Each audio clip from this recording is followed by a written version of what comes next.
అసలు ఊరు పేరు లేని వాళ్ళకి ఎక్కడ ఉంటారో కూడా తెలియని వాళ్ళని లిస్టు సంపాదించేసి వీళ్ళకి ఇస్తున్నామని చెప్పేసి ఆ స్థలాన్ని అసైన్ చేశారు. అసైన్ కమిటీ చైర్మన్ గా ఉన్న జగ్గారెడ్డి. లేదు అది కాదు. అది ఒక్కటే అలిగేషన్ ఏమొచ్చిందంటే మిగతా జిల్లాలకు సంబంధించిన వాళ్లకు ఈ జిల్లాలో అసైన్ కమిటీ చైర్మన్ గా నువ్వు పాస్ చేసినందుకు నన్ను తప్పు పట్టిరు.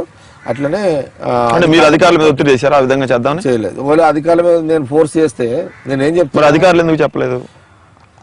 వాళ్ళనే తప్పు చేసింది అనుకోండి, వాళ్ళు చెప్తారు కదా, ఆయన ఫోర్స్ వాళ్ళని మేము చేసామని చెప్తారు కదా అధికారులు కూడా. నేను ఏమంటానంటే అధికారులది తప్పు లేదు, నాది తప్పు లేదు. ఎన్ని ఎకరాలు మొత్తం? అది 30 ఎకరాలు. 30 ఎకరాలు.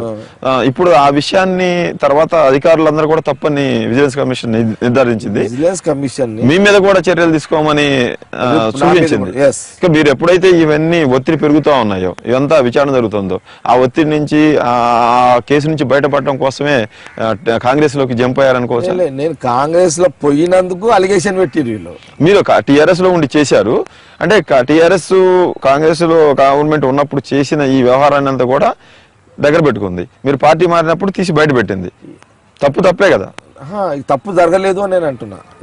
ఏంటంటే మొదటి నుంచి కూడా టీఆర్ఎస్ హరీష్ రావు మొదలు ప్రధానంగా బ్లాక్ మెయిలర్. ఆయన నాకు తెలిసిన కాడికి మామాళ్ళు ఇద్దరు బ్లాక్ మెయిలర్లు, ఇద్దరు. అవతల ఇప్పుడు ప్రతి మనిషి ఎక్కడో దగ్గర తెలిసో తెలియక తప్పు చేస్తాడండి. ఎవరు తెలిసి తప్పు తెలియక జరిగిన తప్పును వాళ్ళు నేను గాని అధికారులు గాని ఇది తప్పని చేయలే.